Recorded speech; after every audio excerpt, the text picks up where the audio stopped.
What's it like to be a pediatrician? The answer to that would seem to be, oh, it's wonderful, it's terrific. My patients are children, little smiling faces, but not always. Dr. Randall Christensen from Phoenix Children's Hospital, when you become a pediatrician, I'm sure everybody in the family was thrilled and delighted, right? But how do you translate pain to a patient who only speaks kid?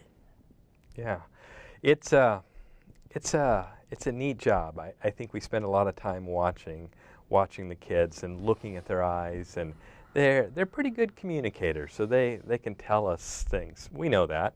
We know when babies are crying that there's something wrong, or maybe they need their diaper changed. We as pediatricians spend a little bit more time and kind of look at the communicating skills that these little infants have. We spend a lot of time watching them.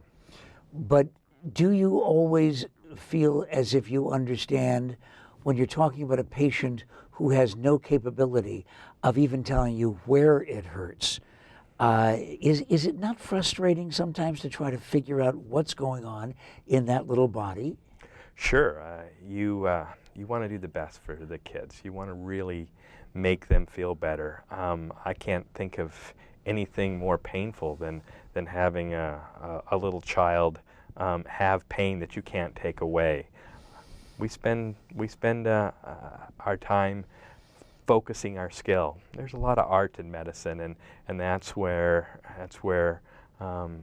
it begins to pay off when you really connect with those kids, when you really understand them. But sometimes it doesn't pay off, and the reality is that I have to ask you questions like, what's it like when you have to communicate the word terminal to a child? For example, when I say child, how old before a child understands what that means?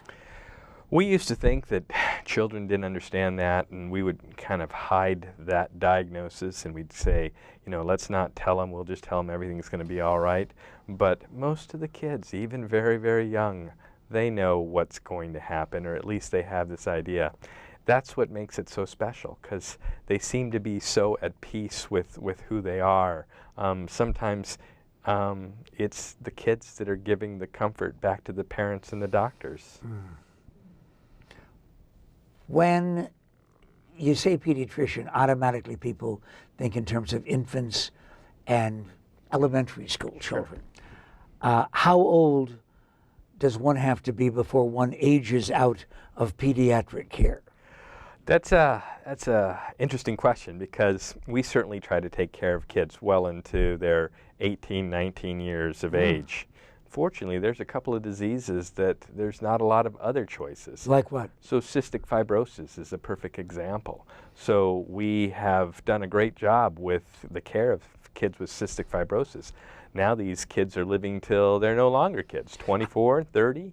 How do you handle, though, the very sensitive familial problem of a teenager who only trusts the doctor and doesn't want to tell the parents about sexual activity, STDs, any of those sensitive subjects?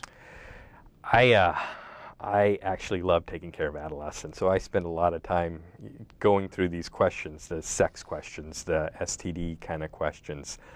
It's always better to include your family, and we have ways of talking with the kids, the teenagers, and getting them to talk with their families. Sometimes they want to come and talk to us first, and that's okay. We're able to talk with them about those tricky subjects that may just be too hard to have parents in the room. But don't they say, don't tell my mom and dad?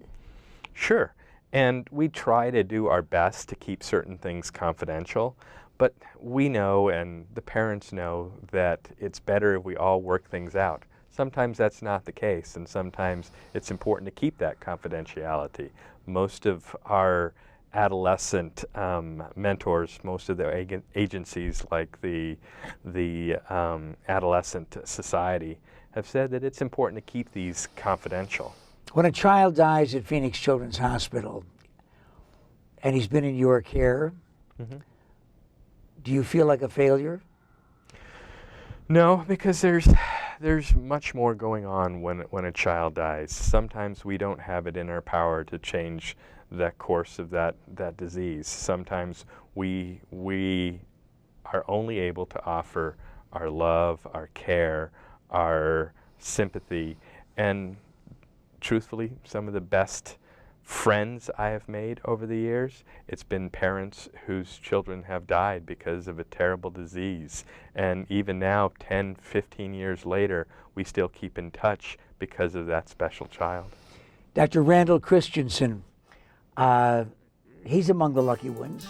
He's on the staff of Phoenix Children's Hospital. And what's it like having Phoenix Children's Hospital in our community? Amazing.